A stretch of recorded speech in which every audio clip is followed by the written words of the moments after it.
चल मैं हाँ तुहाडा बलविंदर सिंह रत्तेवालिया ते तुसी हर रोज़ देखते हो कुछ ना कुछ नवी चीज़ ते अज तुहानूं लैके आए हैं नैचुरल फार्म ते सोनगढ़ नैचुरल फार्म जो कि इनू चला रहे ने ओनर ने सरदार कमलजीत सिंह हेर। पिछले 9 सालों तो कुदरती खेती दे नाल जुड़े हुए ने, कुदरती खेती कर रहे ने ते आपां गलबात करांगे ते पूरा फार्म तुहानूं दिखावांगे क्योंकि वर्कशॉप तीन तो 4 दिन हो गए वर्कशॉप लगी हुई सी वक्-वक् दूसरिया स्टेटां तो जिस तरह दिल्ली, बिहार और पंजाब, हरियाणा के काफ़ी किसान आए हुए ने इन्होंने कोल ट्रेनिंग लैण वास्ते। सो आपां उन्हां दे नाल भी गलबात दिखावांगे। आओ देखते हैं डॉक्टर रुपेला दा जिहड़ा डॉक्टर रुपेला सी वो इन्हां दे उस्ताद सी जिन्हां दी बदौलत ये जिहड़े मेरे तुसीं पिछे देख रहे हो फार्म हाउस डॉक्टर रुपेला दी देन है। जिहड़े फार्म हाउस बनाया कमलजीत हेर ने। कमलजीत हेर एक एडवोकेट सी, एडवोकेटी नूं छड्ड के कुदरती खेती वाल मुड़ पे ते लोड़ है कुदरती खेती वाल मुड़न दी क्योंकि जहरीलियां खादां जहरीला पानी हो चुकिया है, जहरीलियां फसलां हो चुकियां हैं। साडे पंजाब नूं की पूरे देश नूं जहरीलियां खादां ते जहरीलियां स्प्रेहां ने लै लिया क्योंकि कैंसर के मरीज सब तो ज़्यादा पंजाब दे की पूरे इंडिया दे विच सब तो ज़्यादा पाए जाते हैं। सो बचन की लोड़ है कुदरती खेती वाल। आओ मुड़िए कुदरती खेती वाल ते दिखाने तुहानूं अंदर दा सूरत हाल। खाद नूं बनाउण वास्ते डीकंपोज करने वास्ते एक छोटा जिहा मशीनी करना है जिहदे नाल डीकंपोजर करके ते खाद बनाई जाती है। पत्तियां नूं ते डाहणियां नूं जो भी खेत दे विच दरख्त लगे ने उन्हां दी डाहणियां नूं कुतरा करके ते खाद बनाई जाती है डीकंपोज करके। पूरे उन्ने प्रेशर दे पाए हैं। ठीक है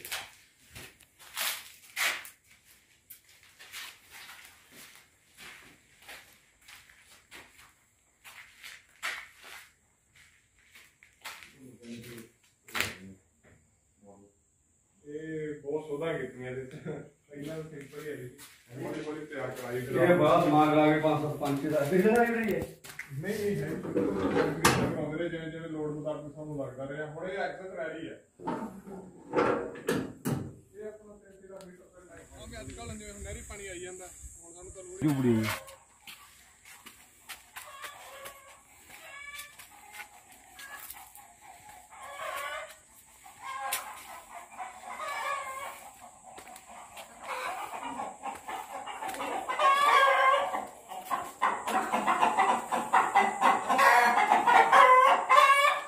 इस तरह तुसीं देख रहे हो कुदरती खेती के नाल नाल कुदरती जानवर भी जड़े इत्थे रखे हुए ने।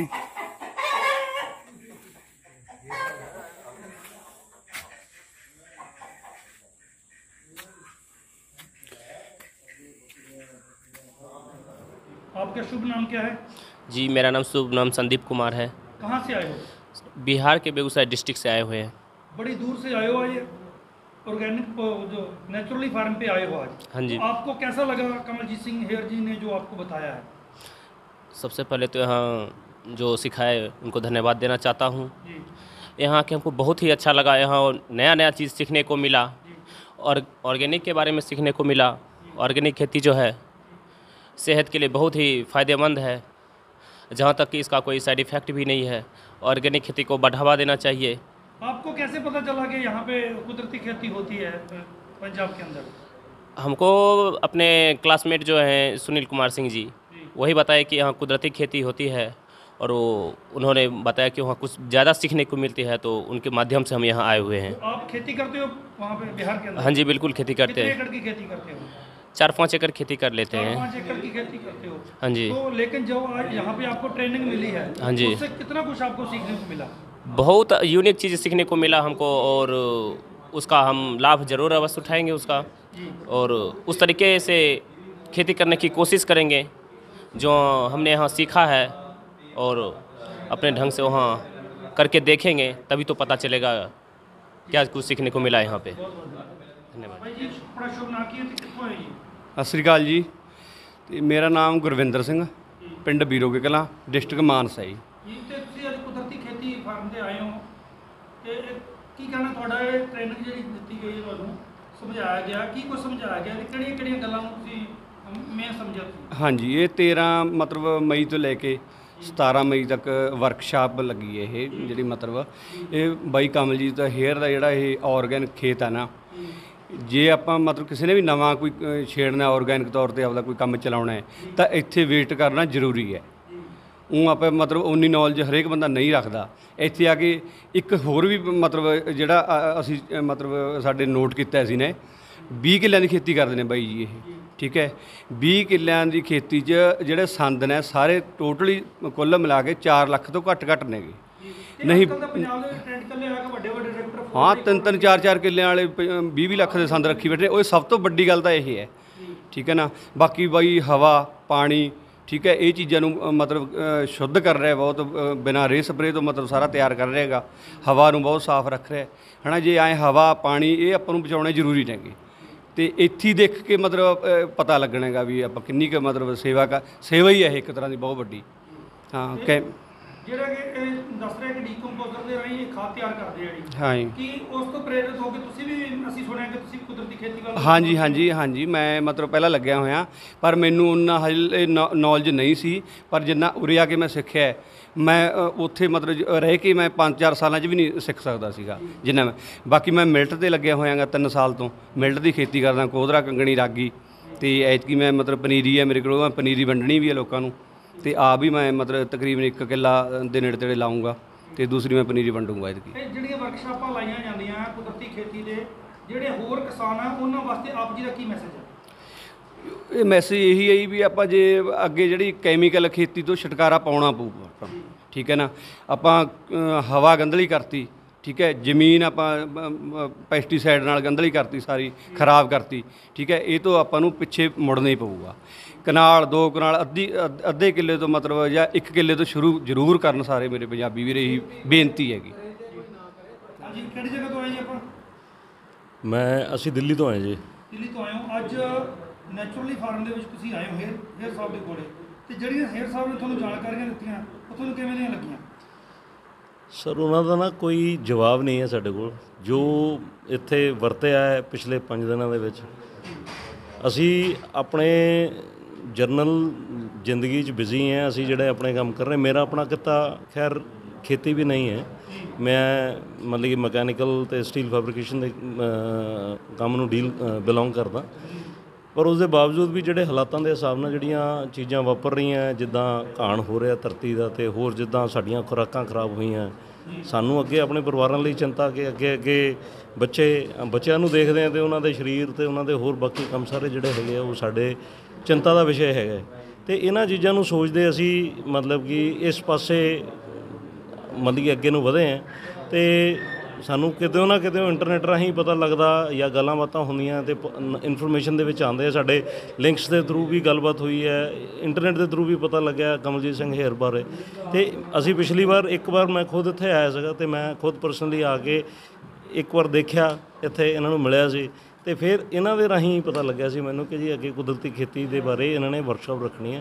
ਅਤੇ ਬਿਲਕੁਲ ਮਨ ਬਣਾ ਕੇ ਅਸੀਂ ਇਸ ਚੀਜ਼ ਨੂੰ ਅਟੈਂਡ ਕਰਨ ਪਹੁੰਚੇ ਹਾਂ। ਅਤੇ ਇੱਥੇ ਜਿਹੜੀਆਂ ਚੀਜ਼ਾਂ ਸਿਖਾਈਆਂ ਗਈਆਂ, ਜਿਹੜੀਆਂ ਦੱਸੀਆਂ ਗਈਆਂ, ਉਹ ਵਾਕਈ ਉਹ ਬੇਸ ਹੈਗੀਆਂ ਪੂਰੇ ਜੀਵਨ ਦਾ, ਤਤਸਾਰ ਹੈ ਜਿਹਨੂੰ ਕਹਿੰਦੇ, ਜਿਹੜਾ ਅਸੀਂ ਭੁੱਲੇ ਹੀ ਬੈਠੇ ਹਾਂ। ਅਸੀਂ ਆਪਣੀ ਜ਼ਿੰਦਗੀਆਂ ਦੇ ਵਿੱਚ ਸਾਨੂੰ ਇਹਨਾਂ ਚੀਜ਼ਾਂ ਬਾਰੇ ਬਿਲਕੁਲ ਵੀ ਨੌਲੇਜ ਨਹੀਂ ਹੈ ਕਿ ਜਿਹੜੀਆਂ ਗੱਲਾਂ ਸਾਨੂੰ ਦੱਸੀਆਂ ਗਈਆਂ, ਕਿੱਦਾਂ ਧਰਤੀ ਦੇ ਵਿੱਚੋਂ ਮਤਲਬ ਕਿ ਅਸੀਂ ਸਾਰਾ ਨਿਊਟ੍ਰੀਸ਼ਨ ਕੱਢ ਕੇ। ਜਿਸ ਤਰ੍ਹਾਂ ਹੇਅਰ ਸਾਹਿਬ ਦੱਸ ਰਹੇ ਸੀ ਕਿ ਧਰਤੀ ਦੇ ਵਿੱਚੋਂ ਜਿਹੜੇ ਪੇੜ ਪੌਦੇ ਆ, ਹਾਂਜੀ, ਉਹ ਜਿਹੜੀ ਆਕਸੀਜਨ ਧਰਤੀ ਦੇ ਵਿੱਚੋਂ ਲੈਂਦੇ, ਸਾਫ਼ ਧਰਤੀ ਦੇ ਵਿੱਚੋਂ ਲੈਂਦੇ ਆ। ਹਾਂਜੀ, ਕੀ ਤੁਸੀਂ ਇਸ ਗੱਲ ਨੂੰ ਐਗਰੀ ਹੋ ਕਿ ਵਾਕਈ ਇਹ ਗੱਲ ਸਹੀ ਹੈ? ਨਹੀਂ ਜੀ, ਬਿਲਕੁਲ 100% ਸਹੀ ਹੈ। ਪਹਿਲਾਂ ਤਾਂ ਸੋਚ ਹੋਰ ਹੀ ਕੁਛ ਸੀਗੀ ਕਿ ਜੀ ਸ਼ਾਇਦ ਉਹ ਬਸ ਪੱਤਿਆਂ ਰਾਹੀਂ ਕੰਮ ਹੁੰਦਾ, ਪਰ ਅਲਟੀਮੇਟਲੀ ਹੁਣ ਜਦ ਇੱਥੇ ਬੈਠੇ ਆ, ਪ੍ਰੈਕਟੀਕਲ ਵਰਜ਼ਨ ਉਹਨਾਂ ਨੇ ਸਮਝਾਇਆ, ਉਹਨਾਂ ਨੇ ਇੰਨੇ ਅੱਛੇ ਤਰੀਕੇ ਦੇ ਨਾਲ ਸਾਰਾ ਪ੍ਰੈਕਟੀਕਲ ਇੱਕਦਮ ਰੂਬਰੂ ਹੋ ਕੇ ਜਿਹੜੀਆਂ ਗੱਲਾਂ ਹੋਈਆਂ ਸਾਡੀਆਂ, ਕਹਿੰਦਾ ਮਤਲਬ ਉਹਨਾਂ ਨੇ ਆਪਣੇ ਜੋ ਘਾਲਣਾ ਉਹਨਾਂ ਨੇ ਆਪਣੇ ਕਰਕੇ ਸਿੱਖਿਆ ਅਤੇ ਸਾਨੂੰ ਵੰਡਿਆ।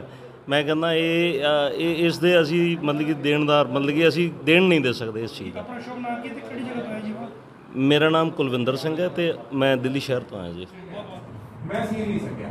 ਜੇ ਇੱਕ ਵਾਰੀ ਵੀਡੀਓ ਤੋਂ ਦੀ ਟੱਪ ਕੇ ਜੇ ਮੈਂ ਗੰਨੇ ਦੀ ਲਾ ਦਿੰਦਾ, ਗੰਨਾ ਹੁਣ ਸਾਡਾ ਸੀਲਣਾ ਸੀ। ਗੰਨਾ ਸੀਲਣ ਦੇ ਵਿੱਚ ਇੱਕ ਤਾਂ ਪੈਟਰਨ ਹੈਗਾ ਪਲੇਨ ਸੋਇੰਗ, ਤੇ ਦੂਸਰਾ ਹੈਗਾ ਰਿਜ ਸੋਇੰਗ ਜਾਂ ਬੈਡ ਸੋਇੰਗ ਕਹਿੰਦੇ, ਜਿਹੜਾ ਬੈਡਾਂ ਦੇ ਉੱਪਰ ਜਾਂ ਵੱਟਾਂ ਦੇ ਉੱਪਰ ਬਿਜਾਈ ਕਰਨਾ। ਦੋ ਹੀ ਸਾਰੇ ਮੈਥਡ ਨੇ ਸਾਰੀ ਦੁਨੀਆ ਦੇ ਉੱਪਰ। ਦੋਨੋਂ ਮੈਥਡਸ ਦੇ ਆਪਣੀ ਆਪਣੀ ਮੈਰਿਟ ਡੀਮੈਰਿਟ ਹੈ। ਮੈਂ ਦੋਨਾਂ ਮੈਥਡ ਤੇ ਕੰਮ ਕੀਤਾ। ਸਭ ਤੋਂ ਪਹਿਲਾਂ ਮੈਂ ਕੰਮ ਕੀਤਾ ਪਲੇਨ ਸੋਇੰਗ ਤੇ।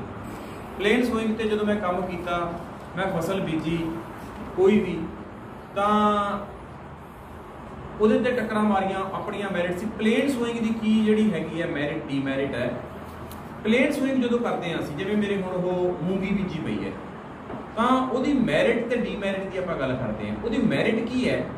ਮੈਰਿਟ ਉਹਦੀ ਇਹ ਹੈਗੀ ਹੈ ਕਿ ਉਹਦੇ ਵਿੱਚ ਸਾਨੂੰ ਵੀਡਸ ਮੈਨੇਜ ਕਰਨੇ ਬੜੇ ਸੌਖੇ ਆ। ਹੁਣ ਉਹਦੇ 'ਚ ਨਦੀਨ ਉੱਗਿਆ ਹੈ, ਮੈਂ ਟਰੈਕਟਰ ਨਾਲ ਸੀਲ ਦੂੰਗਾ ਉਹਨੂੰ, ਫਸਲ ਨੂੰ ਟਰੈਕਟਰ ਨਾਲ ਸੀਲਤੀ, ਜਮਾਂ 90% ਵੀਡਸ ਤੇ ਮੈਂ ਕਾਬੂ ਪਾ ਲਿਆ। 10% ਵੀਡਸ ਜਿਹੜੇ ਲਾਈਨਾਂ ਦੇ ਵਿੱਚ ਹੈ ਉਹ ਰਹਿ ਗਏ, 90% ਤੇ ਮੈਂ ਕਾਬੂ ਪਾ ਲਿਆ। ਉਹਦੀ ਇਹ ਤਾਂ ਮੈਰਿਟ ਹੈ ਕਿ ਵੀਡਸ ਮੈਨੇਜ ਕਰਨੇ ਬੜੇ ਸੌਖੇ ਨੇ। ਡੀਮੈਰਿਟ ਉਹਦੀ ਕੀ ਹੈ ਕਿ ਮੈਨੂੰ ਫਲੱਡ ਪਾਣੀ ਚਾਹੀਦਾ ਹੈ, ਫਲੱਡ ਪਾਣੀ ਵਾਸਤੇ ਕਿੰਨਾ ਪਾਣੀ ਲੱਗਣਾ ਹੈ। ਤੇ ਸੈਕੰਡਰੀ ਉਹਦੀ ਡੀਮੈਰਿਟ ਇਹ ਹੈਗੀ ਹੈ ਕਿ ਉਹਦੇ ਨਾਲ ਅਪਰ ਸਰਫੇਸ ਹਾਰਡ ਹੋ ਜਾਣਾ। ਜਦੋਂ ਪਾਣੀ ਲੱਗਿਆ ਸੁੱਕ ਗਿਆ, ਪਾਥੀਆਂ ਖਾਲੀ ਦੇ ਅੰਦਰਲੇ ਪਾਸੇ, ਅੰਦਰਲੇ ਪਾਸੇ ਜਦੋਂ ਆਪਾਂ ਬੂਟਾ ਲਾਤਾ ਉਹਦੀ ਰੱਖਦੇ। ਪਾਥੀਆਂ ਦਾ ਦੋ ਪਰਪਸ ਹੈ। ਇੱਕ ਤਾਂ ਪਰਪਸ ਹੈਗਾ ਪਾਥੀਆਂ ਦਾ ਕਿ ਪਾਥੀਆਂ ਨੇ ਜਿਹੜਾ ਹੈਗਾ ਤੁਹਾਨੂੰ ਵਾਈਟ ਕਰਬ ਮਾਈਕਰੋ ਆਰਗੈਨਿਜ਼ਮ ਜਿਹੜਾ ਵੀ ਹੈਗਾ, ਜਿਹੜਾ ਖਾਂਦਾ ਹੈਗਾ, ਉਹਨੂੰ ਫੂਡ ਮਿਲ ਜਾਣਾ ਇੱਥੋਂ, ਉਹਨੂੰ ਫੂਡ ਮਿਲ ਜਾਣਾ ਹੈਗਾ ਤੇ ਉਹਦੇ ਨਾਲ ਉਹਨੂੰ ਆਪਦਾ ਕਾਰਬਨ ਕੰਟੈਂਟ ਮਿਲ ਗਿਆ, ਉਹ ਆਪਦਾ ਉੱਥੇ ਦਸੇਰਾ ਕਰੀ ਜਾਊਗਾ। ਸੈਕੰਡਲੀ ਕੀ ਹੈਗਾ ਕਿ ਸਲੋ ਰਿਲੀਜ਼ਿੰਗ ਨਿਊਟ੍ਰੀਐਂਟਸ ਹੈ। ਪਾਥੀਆਂ ਦੇ ਵਿੱਚ ਜਿਹੜਾ ਨਿਊਟ੍ਰੀਸ਼ਨ ਹੈਗਾ ਇਹ ਥੱਲਿਓਂ ਮੋਇਸਚਰ ਮਿਲ ਜਾਣਾ, ਮੋਇਸਚਰ ਮਿਲਣ ਦੇ ਨਾਲ ਇਹ ਨਿਊਟ੍ਰੀਸ਼ਨ ਰਿਲੀਜ਼ ਹੋਣਾ ਲੱਗ ਪੈਣਾ। ਤਾਂ ਇਹ ਹੌਲੀ ਹੌਲੀ 3-4 ਮਹੀਨਿਆਂ 'ਚ ਪਾਥੀਆਂ ਡੀਕੰਪੋਜ਼ ਹੋ ਕੇ ਗਲ ਜਾਣਗੀਆਂ, ਖਾ ਜਾਣਗੀਆਂ ਥੱਲਿਓਂ ਜੀ, ਤਾਂ ਇੱਥੇ ਹੀ ਖਤਮ ਹੋ ਜਾਣਗੀਆਂ। ਉਦੋਂ ਤੁਸੀਂ ਨਵੀਆਂ ਪਾਥੀਆਂ ਰੱਖਦੇ ਹੋ। ਤਾਂ ਇਹ ਪਾਥੀਆਂ ਦੇ ਨਾਲ ਇੱਕ ਮਲਚ ਹੋ ਗਈ ਉੱਪਰ ਮਿੱਟੀ ਦੇ ਉੱਤੇ। ਤਾਂ ਇਹ ਪਾਥੀਆਂ ਨੂੰ ਤੁਸੀਂ ਪਾਸੇ ਕਰਕੇ ਦੇਖੋਗੇ ਬੜੇ ਥੱਲੇ ਜੀ ਲੱਗੇ ਪਏ ਹੋਣਗੇ ਇਹਦੇ।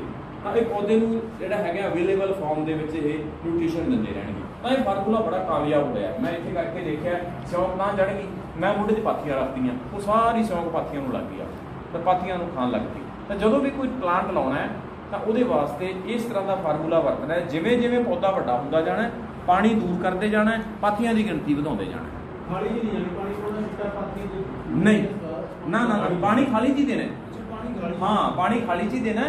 ਤੁਸੀਂ ਸਮਝੇ ਨਹੀਂ, ਇਹ ਬੂਟਾ ਲਾਤਾ, ਜਿੰਨੀ ਛਾਂ ਉਹਦੀ ਛਾਂ ਵਾਲੇ ਪਾਸੇ ਚੱਕਰ ਮਾਰਤਾ, ਚੱਕਰ ਤੋਂ ਬਾਹਰਲੇ ਪਾਸੇ ਖਾਲੀ ਬਣਾਉਣੀ ਹੈ। ਇਹ ਜਿਹੜਾ ਅੰਦਰ ਚੱਕਰ ਹੈ, ਇਹਨੂੰ ਜਿਹੜੀ ਖਾਲੀ ਚੋਂ ਮਿੱਟੀ ਕੱਢੋਗੇ ਇਹ ਉੱਤੇ ਰੱਖ ਦੇਣੀ ਹੈ, ਇਹ ਉੱਚਾ ਚੱਕ ਦੇਣਾ ਹੈ। ਇਹ ਮਿੱਟੀ ਜਿਹੜੀ ਖਾਲੀ ਚੋਂ ਕੱਢੋਗੇ ਇਹ ਉੱਤੇ ਰੱਖ ਦੇਣੀ ਹੈ, ਇਹਦੇ ਉੱਤੇ ਪਾਥੀਆਂ ਰੱਖ ਦੇਣੀਆਂ।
ਤੁਹਾਡਾ ਨਾਂ ਕੀ ਹੈ ਜੀ? ਗੁਰਦੀਪ ਸਿੰਘ। ਗੁਰਦੀਪ ਸਿੰਘ, ਤੁਸੀਂ ਨੈਚੁਰਲੀ ਫਾਰਮ ਦੇ ਵਿੱਚ ਕੰਮ ਕਰਦੇ ਹੋ। ਹਾਂਜੀ। ਕੁਝ ਲੋਕਾਂ ਦਾ ਕਹਿਣਾ ਕਿ ਇਹ ਹੋ ਸਕਦਾ ਵੀ ਰੇ ਸਪਰੇ ਕਰਦੇ ਹੋਣ, ਪਰ ਕੀ ਰੇ ਸਪਰੇ ਦੇ ਵਿੱਚ ਕੀਤੀ ਜਾਂਦੀ ਜਾਂ ਨਹੀਂ? ਨਹੀਂ ਕਰਦੇ। ਖੱਟੀ ਲੱਸੀ ਕਰਦੇ ਸਰ। ਖੱਟੀ ਲੱਸੀ ਦੀ ਸਪਰੇ ਕਰਦੇ ਹੋ? ਇੱਥੇ ਆਪ ਤਿਆਰ ਕਰਦੇ ਹੋ? ਉਹ 'ਚ ਕਿਵੇਂ ਤਿਆਰ ਕਰਦੇ ਹੋ? ਖੱਟੀ ਲੱਸੀ ਨੂੰ ਕੀ ਕੁਛ ਪਾਉਂਦੇ ਵਿੱਚ? ਉਹਦੇ ਵਿੱਚ ਤਾਂਬਾ ਤੇ ਲੋਹਾ ਜੀ। ਤਾਂਬਾ ਤੇ ਲੋਹਾ, ਸਿਰਫ ਉਹੀ ਸਪਰੇ ਕਰਦੇ। ਫਸਲ ਕਿਵੇਂ ਹੁੰਦੀ ਆ? ਬਹੁਤ ਵਧੀਆ। ਤੇ ਖਾਣ ਦੇ ਵਿੱਚ ਜਿਹੜੀ ਕੋਈ ਜਿਵੇਂ ਗੰਨਾ ਜਾਂ ਕੋਈ ਹੋਰ ਫਸਲ ਬੀਜਦੇ ਆ, ਉਹਦਾ ਟੇਸਟ ਦਾ ਫਰਕ ਹੁੰਦਾ? ਹਾਂ ਜੀ, ਪੂਰਾ ਬਹੁਤ ਹੁੰਦਾ। ਹਾਂਜੀ ਬਾਈ ਜੀ, ਤੁਹਾਡਾ ਕੀ ਕਹਿਣਾ ਇਸ ਬਾਰੇ? ਜਿਹੜੀ ਨੈਚੁਰਲੀ ਖੇਤੀ ਆ, ਇਹ ਆਮ ਪਬਲਿਕ ਨੂੰ ਕਰਨੀ ਚਾਹੀਦੀ ਜਾਂ ਨਹੀਂ ਕਰਨੀ ਚਾਹੀਦੀ? ਕਰਨੀ ਚਾਹੀਦੀ ਹੈ ਜੀ, ਕਰਨੀ ਚਾਹੀਦੀ ਹੈ। ਇਹਦੇ ਕੀ ਫਾਇਦੇ ਆ? ਇਹਦਾ ਫਾਇਦਾ ਤਾਂ ਇਹੀ ਹੈ ਜੀ ਵੀ ਆਮ ਦਵਾਈਆਂ ਪਾਈ ਜਾਂਦੇ ਆਪਾਂ, ਜ਼ਹਿਰ ਖਾਈ ਜਾਂਦੇ ਆ ਜੀ ਹੈ, ਤੇ ਇੱਕ ਅੱਧਾ ਸਾਲ ਹੁੰਦੀ ਹੈ ਵੀ ਘੱਟ ਹੋ ਜਾਂਦੀ ਆ, ਜੀ। ਪਰ ਹੌਲੀ ਹੌਲੀ ਫਸਲ ਉਹ ਜੀ ਬਣ ਜਾਂਦੀ ਹੈ। ਠੀਕ, ਆਪਣਾ ਸ਼ੁਭ ਨਾਂ ਕੀ? ਗੁਰਲਾਲ ਸਿੰਘ ਜੀ। ਗੁਰਲਾਲ ਸਿੰਘ ਜੀ, ਬਹੁਤ ਬਹੁਤ ਧੰਨਵਾਦ।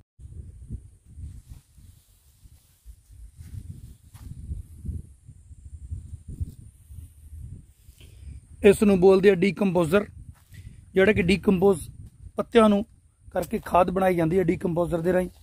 ਹਰੇਕ ਜਗ੍ਹਾ ਤੇ ਡੀਕੰਪੋਜ਼ਰ ਲੱਗਿਆ ਹੋਇਆ।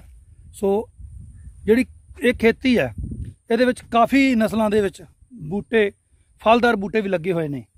ਸੋ ਆਪਾਂ ਕਮਲਜੀਤ ਹੇਅਰ ਦੇ ਨਾਲ ਗੱਲਬਾਤ ਕਰਾਂਗੇ ਤੇ ਉਹ ਸਮਝਾਉਣਗੇ ਇਸ ਪੂਰੇ ਫਾਰਮ ਦੇ ਬਾਰੇ, ਕਿਉਂਕਿ ਨੈਚੁਰਲੀ ਫਾਰਮ ਜਿਹੜਾ ਚਲਾਉਣਾ ਤੇ ਇਹਦੀ ਖੇਤੀ ਕਰਨਾ ਬਹੁਤ ਐਡਾ ਆਸਾਨ ਨਹੀਂ ਸੀ, ਪਰ ਇਹਨਾਂ ਨੇ ਉਸ ਧੰਦੇ ਨੂੰ ਅਪਣਾ ਕੇ ਦੇਖੋ, ਛੋਟਾ ਜਿਹਾ ਰੂਟਾਵੇਟਰ ਆਪ ਹੀ ਤਿਆਰ ਕਰਾਇਆ ਇਹਨਾਂ ਨੇ, ਬਿਲਕੁਲ ਛੋਟਾ ਜਿਹਾ ਰੂਟਾਵੇਟਰ ਹੈ। ਸੋ ਆ ਦੇਖੋ, ਇਹ ਕੋਈ ਜ਼ਿਆਦਾ ਮਹਿੰਗਾ ਨਹੀਂ, ਕੋਈ 60-70 ਹਜ਼ਾਰ ਰੁਪਇਆ ਲਾਉਣ ਦੀ ਲੋੜ ਨਹੀਂ, ਥੋੜ੍ਹੇ ਜਿਹੇ ਪੈਸਿਆਂ ਦੇ ਵਿੱਚ ਹੀ ਰੂਟਾਵੇਟਰ ਬਣ ਜਾਂਦਾ। ਅਲੱਗ-ਅਲੱਗ ਕੰਪਨੀਆਂ ਬਹੁਤ ਮਹਿੰਗੇ ਰੂਟਾਵੇਟਰ ਬਣਾ ਕੇ ਵੇਚਦੀਆਂ। ਸੋ ਕਿਤੇ ਨਾ ਕਿਤੇ ਕੁਦਰਤੀ ਖੇਤੀ ਕਰਨਾ ਸਾਡੇ ਲਈ ਸਿਹਤ ਵਾਸਤੇ ਬਹੁਤ ਚੰਗੀ ਚੀਜ਼ ਆ, ਕਿਉਂਕਿ ਜਗ੍ਹਾ ਜਗ੍ਹਾ ਤੇ ਡੀਕੰਪੋਜ਼ਰ ਲਾਇਆ ਹੋਇਆ ਉਹਨਾਂ ਨੇ। ਇਸ ਤਰ੍ਹਾਂ ਖਾਦ ਤਿਆਰ ਕਰਦੇ ਨੇ ਇਹ, ਤੇ ਬਿਲਕੁਲ ਆਸਾਨ ਤਰੀਕੇ ਦੇ ਨਾਲ ਖੇਤੀ ਕੀਤੀ ਜਾ ਸਕਦੀ ਹੈ ਜੇਕਰ ਥੋੜੀ ਜਿਹੀ ਕੋਸ਼ਿਸ਼ ਕੀਤੀ ਜਾਵੇ ਤਾਂ।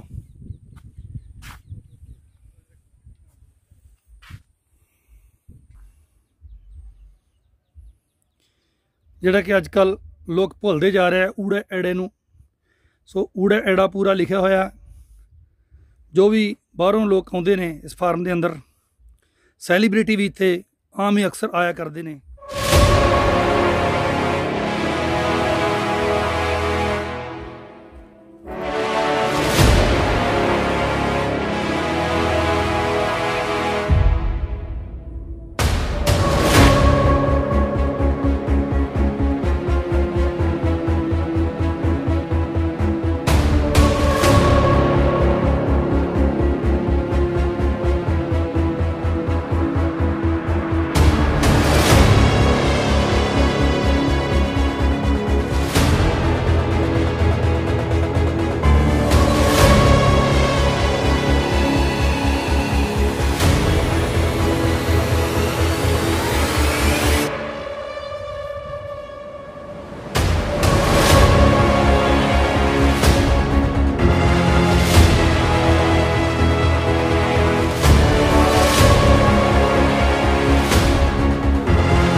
ਤਾਂ ਉੱਥੋਂ ਨਿਕਲਦਾ ਹੈਗਾ ਕਿ ਇੱਕ ਹੋਰ ਉਦਾਹਰਨ ਹੈ, ਜਦੋਂ ਤੁਸੀਂ ਮੱਕੀ ਬੀਜੀ ਹੈ, ਮੱਕੀ ਬੀਜਣ ਤੋਂ ਬਾਅਦ ਮੀਂਹ ਪੈ ਗਿਆ ਉੱਤੇ, ਮੱਕੀ ਮੰਨ ਲਓ ਏਡੀ ਹੈ, ਮੀਂਹ ਪੈ ਗਿਆ, ਬੜੀ ਸੋਹਣੀ ਲੱਗੂਗੀ ਫਸਲ, ਬਹੁਤ ਸੋਹਣੀ ਲੱਗੂਗੀ ਕਿ ਬੜੀ ਗਰੋਥ ਹੋਈ, ਬੜੀ ਤੇਜ਼ੀ ਨਾਲ ਵਧਣਾ, ਅਗਲੇ ਦਿਨ ਵੀ ਉਹਦੀ ਬਹੁਤ ਸੋਹਣੀ ਗਰੋਥ ਆ। ਤੀਸਰੇ ਦਿਨ ਜਿੱਦਣ ਉੱਪਰਲੀ ਤਹਿ ਸਖਤ ਹੋ ਗਈ, ਸੁੱਕ ਗਈ, ਇੱਕੇ ਵਾਰੀ ਮੱਕੀ ਨੇ ਦਬ ਜਾਣਾ ਹੈ। ਹੁਣ ਜਾਂ ਤਾਂ ਤੁਸੀਂ ਤਹਿ ਤੋੜੋ ਤੇ ਨਹੀਂ ਤਾਂ ਤੁਹਾਡੀ ਮੱਕੀ ਗਈ, ਉਹਨੇ ਉੱਥੇ ਹੀ ਕਰੋਂਡੇ ਜੇ ਬਣ ਕੇ ਉੱਥੇ ਹੀ ਖਤਮ ਹੋ ਜਾਣਾ। ਕੋਈ ਵੀ ਫਸਲ ਹੈ ਤਾਂ ਪੌਦੇ ਸਾਹ ਲੈਂਦੇ ਆ ਜੜਾਂ ਨਾਲ। ਇਹ ਬਜ਼ੁਰਗ ਸਾਡੇ ਇਸ ਗੱਲ ਨੂੰ ਜਾਣਦੇ ਸੀ। ਉਹ ਕਹਿੰਦੇ ਹੁੰਦੇ ਸੀ ਕਿ ਜਿੰਨੀ ਗੋਡੀ ਓਨੀ ਡੋਡੀ, ਕਿ ਜਿੰਨੀ ਗੋਡੀ ਕਰਾਂਗੇ। ਗੋਡੀ ਕਰਨ ਤੋਂ ਮਤਲਬ ਵੀਡਸ ਮੈਨੇਜਮੈਂਟ ਨਹੀਂ ਸੀ, ਗੋਡੀ ਕਰਨ ਤੋਂ ਭਾਵ ਸੀਗਾ ਕਿ ਤਹਿ ਤੋੜਨੀ ਅਸੀਂ। ਜਦੋਂ ਪਾਣੀ ਲਾਤਾ ਤਹਿ ਵੱਜ ਗਈ ਤਾਂ ਤਹਿ ਤੋੜ ਦਿਓ, ਉੱਪਰਲੀ ਤਹਿ ਤੋੜ ਦਿਓ, ਪੌਦੇ ਨੂੰ ਸਾਹ ਆਵੇ, ਪੌਦੇ ਨੂੰ ਸਾਹ ਜੜਾਂ ਰਾਹੀਂ ਆਉਣਾ। ਤਾਂ ਮੈਂ ਜਦੋਂ ਪਲੇਨ ਸੋਇੰਗ ਤੇ ਕੰਮ ਕੀਤਾ ਤਾਂ ਪਲੇਨ ਸੋਇੰਗ ਦੇ ਵਿੱਚ ਜਿਹੜਾ ਸੀਗਾ ਤੁਹਾਨੂੰ ਚਾਹੀਦੀ ਹੈ ਇੱਕ ਹੈਗੀ ਇੱਕ ਰੰਬੀ, ਇੱਕ ਕਸੀਆ, ਇੱਕ ਕੁਹਾੜੀ, ਹੋਰ ਹੱਥ ਨਾਲ ਚੱਲਣ ਵਾਲੇ ਛੋਟੇ ਸੰਦ ਕੋਈ ਲੈ ਲਓ, ਦਾਤੀ, ਇੱਕ ਦਾਤੀ ਚਾਹੀਦੀ ਹੈ, ਹਲੀਰੀ, ਹਾਂ ਹੱਥ ਵਾਲੀ ਹਲੀਰੀ,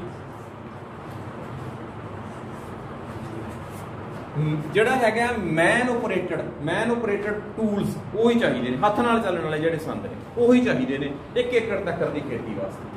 ਜੇ ਤੁਸੀਂ 1 ਤੋਂ ਲੈ ਕੇ 2 ਏਕੜ ਤੱਕ ਦੀ ਖੇਤੀ ਹੈ ਤੁਹਾਡੇ ਕੋਲੇ, ਮੰਨ ਲਓ 1.5 ਕਿੱਲੇ 'ਚ ਕਰਦੇ ਹੋ, ਪੌਣੇ 2 ਕਿੱਲਿਆਂ 'ਚ ਕਰਦੇ ਹੋ, 2 ਕਿੱਲਿਆਂ 'ਚ ਕਰਦੇ ਹੋ, ਫਿਰ ਤੁਹਾਡੇ ਆਹ ਤਾਂ ਸੰਦ ਰਹਿਣੇ ਹੀ ਰਹਿਣੇ ਨੇ। ਇਹਦੇ ਨਾਲ ਇੱਕ ਸੰਦ ਹੋਰ ਆ ਜਾਣਾ ਹੈ, ਜਿਹੜਾ ਉਹਨੂੰ ਮੈਂ ਕੀ ਕਹੂੰਗਾ, ਤਰਫਾਲੀ ਕਹਿੰਦੇ ਆ ਉਹਨੂੰ, ਹੱਥ ਨਾਲ ਸਾਈਕਲ ਜਾਣਾ। ਮੇਰੇ ਇੱਥੇ ਬਣਿਆ ਹੋਇਆ, ਉਹਦੀ ਨਿਗਾਹ ਮਾਰ ਲਿਓ ਜੀ ਤੁਸੀਂ। ਹਾਂ,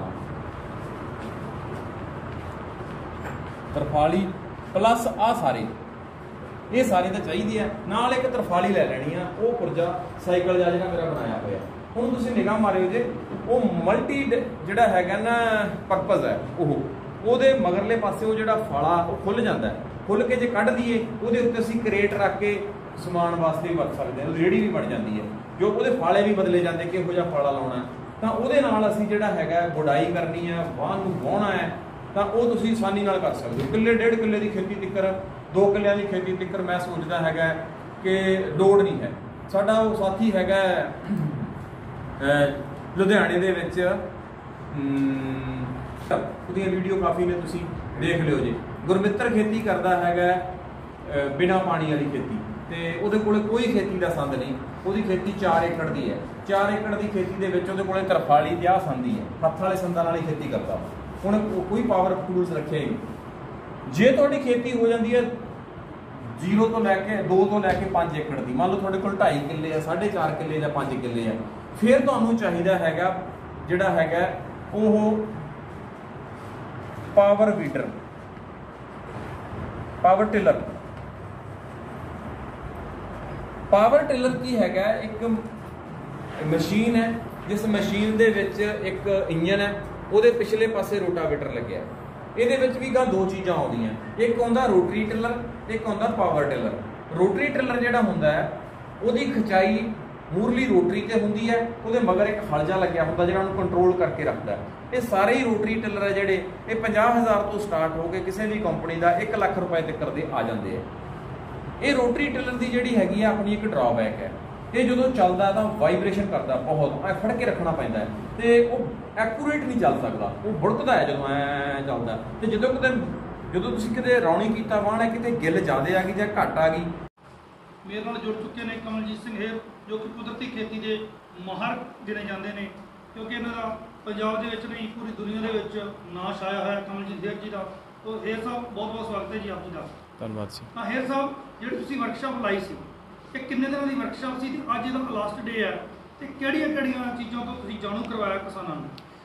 ਥੋੜ੍ਹਾ ਜਿਹਾ ਬੈਕਗਰਾਊਂਡ ਦੇ ਵਿੱਚ ਦੱਸੂਗਾ। ਇਹ ਜਿਹੜੇ ਅਸੀਂ ਬਿਲਡਿੰਗ ਦੇ ਵਿੱਚ ਬੈਠੇ ਹਾਂ, ਇਹ doctor Om Prakash ਰੁਪੇਲਾ training institute ਹੈ, ਇੱਕ ਕੁਦਰਤੀ ਖੇਤੀ ਕੇਂਦਰ ਹੈ। ਇਹ ਮੇਰੇ ਗੁਰੂ ਡਾਕਟਰ ਓਮ ਪ੍ਰਕਾਸ਼ ਰੁਪੇਲਾ ਦਾ ਸੁਪਨਾ ਸੀਗਾ ਕਿ ਅਸੀਂ ਪੰਜਾਬ ਦੇ ਵਿੱਚ ਕੁਦਰਤੀ ਖੇਤੀ ਦਾ, ਕੈਮੀਕਲ ਖੇਤੀ ਦਾ ਇੱਕ ਬਦਲਵਾਂ ਮਾਡਲ ਲੱਭਾਂਗੇ। ਉਸ ਮਾਡਲ ਨੂੰ ਲੱਭਣ ਤੋਂ ਬਾਅਦ ਫਿਰ ਉਸ ਮਾਡਲ ਨੂੰ ਫੈਲਾਵਾਂਗੇ, ਤੇ ਅਸੀਂ ਉਸ ਬਦਲਵੇਂ ਮਾਡਲ 'ਤੇ ਕੰਮ ਕਰਦੇ ਰਹੇ। ਉਸ ਮਾਡਲ ਨੂੰ ਖੋਜਿਆ, ਉਹਦੇ 'ਤੇ ਸਾਨੂੰ 7-8 ਸਾਲ ਲੱਗੇ ਆ। 8 ਸਾਲਾਂ ਤੋਂ ਬਾਅਦ ਜੋ ਅਸੀਂ ਤਿਲਫੁਲ ਗਿਆਨ ਇਕੱਠਾ ਕੀਤਾ ਇੱਥੋਂ, ਉਸ ਗਿਆਨ ਨੂੰ ਲੋਕਾਂ ਤੱਕ ਪਹੁੰਚਦਾ ਕਰਨ ਦੇ ਮਕਸਦ ਦੇ ਨਾਲ ਅਸੀਂ ਇਹ ਜਿਹੜਾ ਹੈਗਾ ਡਾਕਟਰ ਓਮ ਪ੍ਰਕਾਸ਼ ਰੁਪੇਲਾ ਕੁਦਰਤੀ ਖੇਤੀ ਕੇਂਦਰ ਬਣਾਇਆ। ਇਸ ਖੇਤੀ ਕੇਂਦਰ ਦੇ ਵਿੱਚ ਅਸੀਂ ਜੋ ਖੇਤੀ ਦਾ ਬਦਲਵਾਂ ਮਾਡਲ ਹੈ, ਉਹਨੂੰ ਲੋਕਾਂ ਤੱਕ ਪਹੁੰਚਦਾ ਕਰਨ ਵਾਸਤੇ ਅਲੱਗ-ਅਲੱਗ ਟ੍ਰੇਨਿੰਗ ਜਿਹੜੇ ਹੈਗੇ ਆ ਫਾਰਮੈਟ ਬਣਾਏ ਹੋਏ ਆ। ਉਹਦੇ ਵਿੱਚ ਇੱਕ ਸਾਡੀ ਟ੍ਰੇਨਿੰਗ ਫਾਰਮੈਟ ਹੈਗਾ 5 ਡੇ ਕਲਾਸ। ਉਸ 5 ਡੇ ਟ੍ਰੇਨਿੰਗ ਵਰਕਸ਼ਾਪ ਦੇ ਵਿੱਚ ਅਸੀਂ ਜਿਹੜਾ ਹੈਗਾ ਕੁਦਰਤੀ ਖੇਤੀ ਦੀ ਸਾਰੀ ਫਿਲਾਸਫੀ ਦੀ, ਸਾਰੀ ਟੈਕਨੀਕਸ ਦੀਆਂ ਗੱਲਾਂ ਕਰਦੇ ਹਾਂ। ਤਾਂ ਇਹ ਟੋਟਲ ਟ੍ਰੇਨਿੰਗਾਂ ਸਾਲ ਦੇ ਵਿੱਚ 5 ਲਾਈਆਂ ਜਾਂਦੀਆਂ ਨੇ। ਪਿਛਲੇ ਸਾਲ 2021 ਦੇ ਵਿੱਚ ਅਸੀਂ 5 ਟ੍ਰੇਨਿੰਗਾਂ ਲਾਈਆਂ ਸੀ। ਇਸ ਵਾਰੀ ਹੁਣ 2022 ਦੇ ਵਿੱਚ ਸੈਕੰਡ ਟ੍ਰੇਨਿੰਗ ਹੈ। ਪਹਿਲੀ ਟ੍ਰੇਨਿੰਗ ਅਸੀਂ ਫਰਵਰੀ 'ਚ ਲਾਈ ਸੀ, ਹੁਣ ਇਹ ਸੈਕੰਡ ਟ੍ਰੇਨਿੰਗ ਹੈ। ਇਸ ਟ੍ਰੇਨਿੰਗ ਦੇ ਵਿੱਚ ਅਗਲੀ ਟ੍ਰੇਨਿੰਗ ਦੀ ਹਜੇ ਡੇਟ ਫਿਕਸ ਨਹੀਂ ਕੀਤੀ, ਤਾਂ ਉਹਦੀ ਡੇਟ ਅਸੀਂ ਫੇਸਬੁੱਕ ਪੇਜ ਦੇ ਉੱਪਰ ਆਪਣੇ ਸੋਹਣਗੜ੍ਹ ਨੈਚੁਰਲ ਫਾਰਮ ਦੇ ਉੱਤੇ ਪਾਵਾਂਗੇ, ਜਾਂ ਮੇਰੀ ਆਪਣੀ ਪਰਸਨਲ ਆਈਡੀ ਕਮਲਜੀਤ ਸਿੰਘ ਹੇਅਰ ਦੇ ਉੱਤੇ ਪਾਵਾਂਗੇ। ਤਾਂ ਇਹਨਾਂ ਟ੍ਰੇਨਿੰਗਾਂ ਦੇ ਵਿੱਚ ਸਾਡੇ ਕੋਲੇ ਪੰਜਾਬ ਅਤੇ ਆਸੇ-ਪਾਸੇ ਸਟੇਟਾਂ ਤੋਂ ਵੀ ਲੋਕ ਪਹੁੰਚ ਰਹੇ ਨੇ। ਤਾਂ ਇਸ ਵਾਰੀ ਟ੍ਰੇਨਿੰਗ ਦੇ ਵਿੱਚ ਪੰਜਾਬ ਦੇ ਅਲੱਗ-ਅਲੱਗ ਕੋਨਿਆਂ ਤੋਂ, ਦੂਰ-ਦੂਰ ਤੋਂ ਪਹੁੰਚੇ ਹੋਏ ਨੇ ਖੇਤੀ ਸਿੱਖਣ ਦੇ ਚਾਹਵਾਨ ਲੋਕ। ਤਾਂ ਇਸ ਤੋਂ ਇਲਾਵਾ ਬਿਹਾਰ ਤੋਂ ਵੀ ਕੁਝ 4 ਸਾਡੇ ਕੋਲ ਟ੍ਰੇਨੀ ਬਿਹਾਰ ਤੋਂ ਆਏ ਹੋਏ ਨੇ। ਪਿਛਲੀ ਟ੍ਰੇਨਿੰਗਾਂ ਦੇ ਵਿੱਚ ਵੀ ਸਾਡੇ ਕੋਲੇ ਹਰਿਆਣਾ, ਉੜੀਸਾ ਤੋਂ ਵੀ ਇੱਕ ਟ੍ਰੇਨੀ ਆਇਆ ਸੀ। ਤਾਂ ਅਲੱਗ-ਅਲੱਗ ਦੂਰ-ਦੂਰ ਇਲਾਕਿਆਂ ਤੋਂ ਵੀ ਟ੍ਰੇਨਿੰਗ ਆਉਂਦੇ ਨੇ। ਇਹਦੇ ਵਿੱਚ ਅਸੀਂ ਖੇਤੀ ਦਾ ਜਿਹੜਾ ਬਦਲਵਾਂ ਮਾਡਲ ਹੈ, ਜ਼ਹਿਰ ਮੁਕਤ ਖੇਤੀ ਦੀ ਗੱਲ ਕਰਦੇ ਹਾਂ। ਉਹਦੀਆਂ ਕੀ ਟੈਕਨੀਕਸ ਨੇ, ਕੀ ਸਿਧਾਂਤ ਨੇ, ਕਿਸ ਪ੍ਰਿੰਸੀਪਲ 'ਤੇ ਖੜੀ ਹੈ, ਉਹ ਸਾਰੀ ਪੂਰੀ ਵਿਚਾਰ ਚਰਚਾ 5 ਦਿਨਾਂ ਦੇ ਵਿੱਚ ਉਹ ਸਾਰਾ ਸਿਲੇਬਸ ਕਵਰ ਕਰਦੇ ਹਾਂ। ਤੇ ਕੋਈ ਜਿਸ ਤਰ੍ਹਾਂ ਤੁਸੀਂ ਕੁਦਰਤੀ ਖੇਤੀ ਦੇ ਨਾਲ ਜੁੜੇ ਹੋ, ਕਿੰਨੇ ਸਮੇਂ ਤੋਂ ਜੁੜੇ ਹੋ? ਮੈਂ 2013 ਤੋਂ ਕੁਦਰਤੀ ਖੇਤੀ ਕਰ ਰਿਹਾ। 2013 ਤੋਂ ਲੈ ਕੇ ਮੈਨੂੰ ਇਹ 9-10 ਸਾਲ ਹੋ ਗਏ ਇਸ ਬਦਲਵੇਂ ਮਾਡਲ 'ਤੇ ਕੰਮ ਕਰਦੇ ਨੂੰ। ਕਿੰਨੇ ਏਕੜ ਦੇ ਵਿੱਚ ਇਹ ਮੇਰਾ ਇਹ 20 ਏਕੜ ਦੇ ਵਿੱਚ ਮੇਰਾ ਇਹ ਫਾਰਮ ਹੈ। ਤੇ ਦੇਖਣ ਨੂੰ ਅਸੀਂ ਇੱਕ ਤੁਹਾਡੇ ਕੋਲ ਛੋਟਾ ਜਿਹਾ ਇੱਕ ਟਰੈਕਟਰ ਦੇਖਿਆ ਸੀ ਕਿ ਉਸੇ ਟਰੈਕਟਰ ਦੇ ਨਾਲ ਖੇਤੀ ਕਰਦੇ ਹੋ? ਬਿਲਕੁਲ ਜੀ, ਮਸ਼ੀਨੀਕਰਨ ਨੇ, ਓਵਰ ਮਸ਼ੀਨੀਕਰਨ ਨੇ ਮਾਰਤਾ ਪੰਜਾਬ ਨੂੰ। ਐਡੇ ਐਡੇ ਵੱਡੇ ਟਰੈਕਟਰ ਸਾਡੇ ਵਾਰ ਤੇ, ਜਿੰਨੇ ਟਰੈਕਟਰ ਪੰਜਾਬ ਦੇ ਵਿੱਚ ਹੈਗੇ ਆ ਉਦੋਂ 10ਵੇਂ ਹਿੱਸੇ 'ਚ ਟਰੈਕਟਰ ਹੋਣ ਤਾਂ ਵੀ ਪੰਜਾਬ ਦੀ ਖੇਤੀ ਹੋ ਜਾਊਗੀ। ਇੰਨੇ ਟਰੈਕਟਰਾਂ ਦੀ ਲੋੜ ਹੀ ਨਹੀਂ ਸੀ ਜੋ ਸਾਨੂੰ ਖੇਤੀ ਮਸ਼ੀਨਰੀ ਵਾੜਤੀ ਹੈ। ਤਾਂ ਮੈਂ ਬਹੁਤ ਛੋਟੇ ਮਸ਼ੀਨੀਕਰਨ ਦੇ ਨਾਲ ਖੇਤੀ ਕਰਦਾ। ਮੇਰਾ ਇੱਕ ਮਾਡਲ ਹੈ, ਮੈਂ ਇੱਕ ਸੇਧ ਦੇਣੀ ਹੈ। ਜੇ ਮੇਰੇ ਕੋਲੇ 4x4 ਟਰੈਕਟਰ ਖੜੇ ਹੋਣਗੇ, ਮੈਂ ਕਿਸੇ ਨੂੰ ਕਿਵੇਂ ਕਹਿ ਲੂੰਗਾ ਕਿ ਤੁਸੀਂ ਛੋਟਾ ਮਸ਼ੀਨੀਕਰਨ ਲਓ। ਤੇ ਉੱਪਰਲੇ ਏਰੀਏ ਦੇ ਵਿੱਚ ਅਸੀਂ ਟਰੈਕਟਰ ਨਹੀਂ ਵਾੜਦੇ। ਇੱਥੇ ਉੱਪਰਲੀ ਇੱਕ ਜਗ੍ਹਾ ਹੈਗੀ ਸਾਡੇ ਕੋਲ 1.25 ਕਿੱਲਾ ਜਗ੍ਹਾ, ਇਹ 1.25 ਕਿੱਲਾ ਦੇ ਵਿੱਚ ਅਸੀਂ ਟਰੈਕਟਰ ਨਹੀਂ ਵਾੜਿਆ, 2 ਸਾਲ ਹੋ ਗਏ ਬਿਨਾਂ ਟਰੈਕਟਰ ਤੋਂ ਖੇਤੀ ਕਰਦੇ ਹਾਂ। ਸੋ ਬਾਹਲੇ ਮਸ਼ੀਨੀਕਰਨ ਦੀ ਲੋੜ ਨਹੀਂ ਹੈ, ਘੱਟ ਮਸ਼ੀਨੀਕਰਨ ਦੇ ਨਾਲ ਖੇਤੀ ਹੋ ਸਕਦੀ ਹੈ। ਤੇ ਇਹਦੇ ਵਿੱਚ ਅਸੀਂ ਇਹ ਟ੍ਰੇਨਿੰਗ ਦੇ ਵਿੱਚ ਅਸੀਂ ਜਿਹੜਾ ਇੱਕ ਬੇਸਿਕਲੀ ਜਿਹੜਾ ਜ਼ੋਰ ਦਿੰਦੇ ਹਾਂ ਇਸ ਗੱਲ ਦੇ ਕਿ ਖੇਤੀ ਧੰਦਾ ਨਹੀਂ ਹੈ, ਖੇਤੀ ਧਰਮ ਹੈ। ਜਦੋਂ ਖੇਤੀ ਨੂੰ ਧੰਦਾ ਬਣਾਓਗੇ ਫਿਰ ਤੁਹਾਡੇ ਮਨ 'ਚ ਲਾਲਚ ਵੀ ਆਉਣਗੇ, ਤੁਸੀਂ ਆਪਣੇ ਮਿਸ਼ਨ ਤੋਂ ਵੀ ਭਟਕੋਗੇ, ਫਿਰ ਤੁਸੀਂ ਕਿਸੇ ਹੁੱਕ ਐਂਡ ਕਰੁੱਕ ਨਾਲ ਪੈਸਾ ਕਮਾਉਣ ਦੀ ਵਾਹ ਲਾਓਗੇ।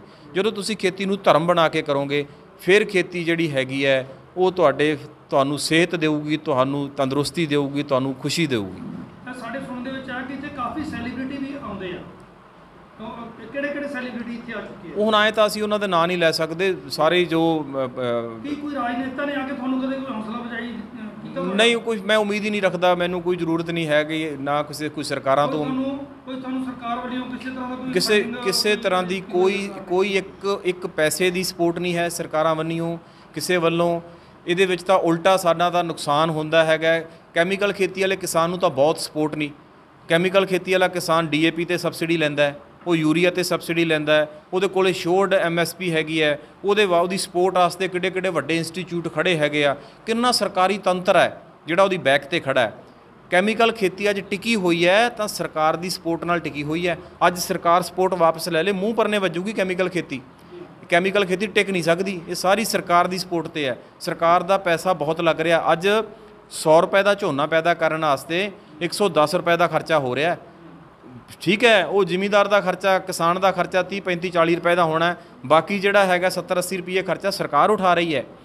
ਕਿ ਸਾਡੀ ਜਿਹੜੀਆਂ ਫਸਲਾਂ ਹੈਗੀਆਂ ਇਹ ਘਾਟੇ ਦਾ ਸੌਦਾ ਨੇ, ਇਹ ਪਟਾਕਾ ਪੈ ਜਾਣਾ ਸਾਡੀ ਸਰਕਾਰ ਦਾ, ਸਰਕਾਰ ਨੰਗ ਹੋ ਜੂਗੀ ਜਿਸ ਹਿਸਾਬ ਨਾਲ ਚੱਲ ਰਿਹਾ ਕੰਮ।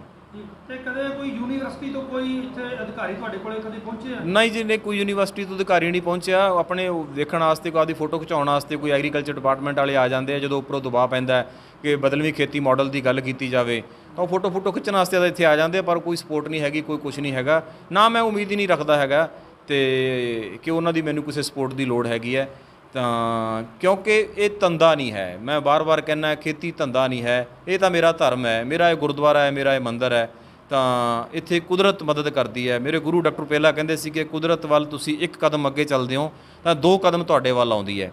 ਤਾਂ ਮੇਰੀ ਕੁਦਰਤ ਨੇ ਹਮੇਸ਼ਾ ਮਦਦ ਕੀਤੀ ਹੈ। ਕਿੰਨੇ ਤਰ੍ਹਾਂ ਦੇ ਤੁਸੀਂ ਪੇੜ ਪੌਦੇ ਇੱਥੇ ਲਾਏ ਹੋਏ ਨੇ? ਇਸ ਖੇਤ ਦੇ ਵਿੱਚ ਮੇਰੇ ਕੋਲੇ 1500 ਰੁੱਖ ਹੈ ਟੋਟਲ, ਜਿਹਦੇ ਵਿੱਚ ਹੁਣ ਤਾਂ ਅਸੀਂ 150 ਪ੍ਰਜਾਤੀਆਂ ਹੋ ਜਾਣਗੀਆਂ ਰੁੱਖਾਂ ਦੀਆਂ ਤੇ ਫਸਲਾਂ ਮੇਰੀਆਂ ਟੋਟਲ 50 ਦੇ ਕਰੀਬ ਫਸਲਾਂ ਹੋ ਜਾਂਦੀਆਂ ਜੀ। ਬਹੁਤ ਬਹੁਤ ਧੰਨਵਾਦ ਜੀ।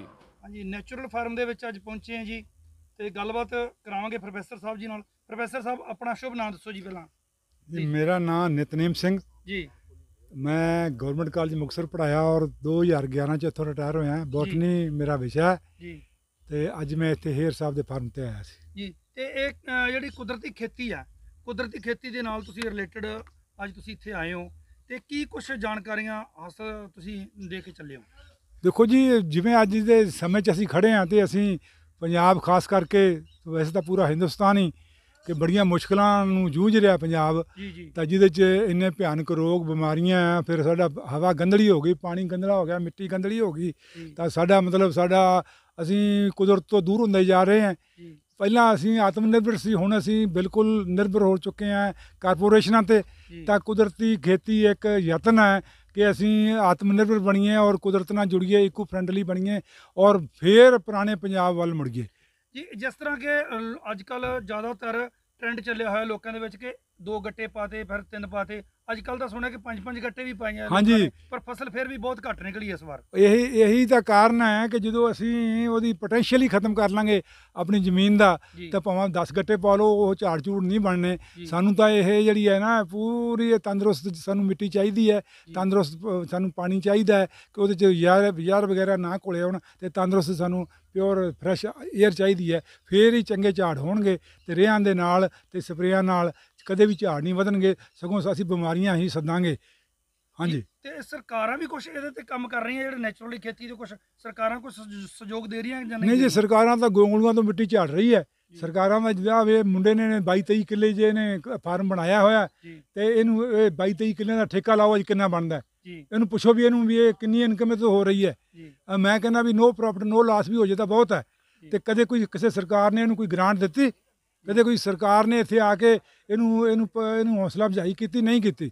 ਤਾਂ ਸਰਕਾਰ ਤਾਂ ਆਪਣੇ 5 ਸਾਲ ਪੂਰਾ ਕਰਦੀ, ਕੁਰਸੀ ਬਚਾਉਂਦੀ ਹੈ, ਤਾਂ ਸਾਡੇ ਗੋਂਗਲੋਂ ਤੋਂ ਮਿੱਟੀ ਝਾੜਦੀ ਹੈ। ਤੇ ਕੋਈ ਵੀ ਜਿਹੜਾ ਆਇਆ ਵੀ ਪਹਿਲੀ ਗੱਲ ਤਾਂ ਇਹ ਹੈ ਕਿ ਜਿਹੜੇ ਯੋਗ ਆਦਮੀ ਆ ਉਹ ਗਵਰਨਮੈਂਟ 'ਚ ਪਹੁੰਚਦੇ ਹੀ ਨਹੀਂਗੇ, ਤੇ ਉਹ ਸਾਡੇ ਮਤਲਬ ਵੋਟਾਂ ਦੇ ਆਧਾਰ ਤੇ ਬਣਦੇ ਆ। ਉੱਥੇ ਅਨਪੜ੍ਹ ਵੀ ਜਿਹੜਾ ਮਿਨਿਸਟਰ ਬਣ ਸਕਦਾ, ਉੱਥੇ 10 ਪੜ੍ਹਿਆ ਵੀ ਮਿਨਿਸਟਰ ਬਣ ਸਕਦਾ, ਉੱਥੇ BA ਪੜ੍ਹਿਆ ਵੀ ਮਿਨਿਸਟਰ ਬਣ ਸਕਦਾ। ਇਹ ਸਾਡੇ ਸਿਆਸਤ ਦੇ ਵਿੱਚ, ਸਾਡੇ ਜਿਹੜੇ ਸਿਸਟਮ 'ਚ ਵੱਡੀ ਘਾਟ ਹੈ ਕਿ ਯੋਗ ਆਦਮੀ ਉੱਥੇ ਪਹੁੰਚਦਾ ਹੀ ਨਹੀਂ, ਜਿਹੜਾ ਕਿ ਇਹ ਕੁਦਰਤ ਨੂੰ, ਆਰਗੈਨਿਕ ਖੇਤੀ ਨੂੰ, ਇਹਨਾਂ ਗੱਲਾਂ ਨੂੰ, ਜੀਵਨ ਨੂੰ ਸਮਝ ਸਕੇ ਜੀ। ਜਿਸ ਤਰ੍ਹਾਂ ਕਿ ਮੁੱਖ ਮੰਤਰੀ ਸਾਹਿਬ ਨੇ ਹੁਣ ਕਿਹਾ ਕਿ ਖੇਤੀ ਨੂੰ ਬਦਲਣ ਦੀ ਲੋੜ ਹੈ, ਖੇਤੀ ਬਦਲਣ ਵਾਸਤੇ ਉਹਨਾਂ ਨੇ ਇੱਕ ਯਤਨ ਕੀਤਾ ਕਿ ਜਿਸ ਤਰ੍ਹਾਂ ਮੂੰਗੀ ਦੀ ਫਸਲ ਜ਼ਿਆਦਾ ਬੀਜੀ ਜਾਵੇ, ਉਹਦਾ ਅਸੀਂ ਪ੍ਰਾਈਜ਼ ਜਿਹੜਾ ਬੰਨ ਦਿੱਤਾ ਗਿਆ, ਤੇ ਉਹ ਉਸ ਬਾਰੇ ਤੁਸੀਂ ਕੀ ਕਹੋਗੇ? ਹਾਂਜੀ, ਮੈਂ ਉਹਦਾ ਕੋਈ ਨਾ ਕੁਝ ਫਰਕ ਪਏਗਾ? ਮੈਂ ਇਹੀ ਗੱਲ ਕਹਿਣਾ ਹੈ, ਅੱਜ ਤੁਸੀਂ MSP ਸਾਰੀਆਂ ਕ੍ਰੌਪਸ ਤੇ ਕਰ ਦਿਓ, ਤੇ ਲੋਕ ਝੋਨਾ ਬੀਜਣਗੇ ਨਹੀਂ। ਝੋਨਾ ਤੇ ਕਣਕ ਕਿਉਂ ਬੀਜਦੀ ਹੈ? ਕਿਉਂਕਿ MSP ਮਿਲਦੀ ਹੈ।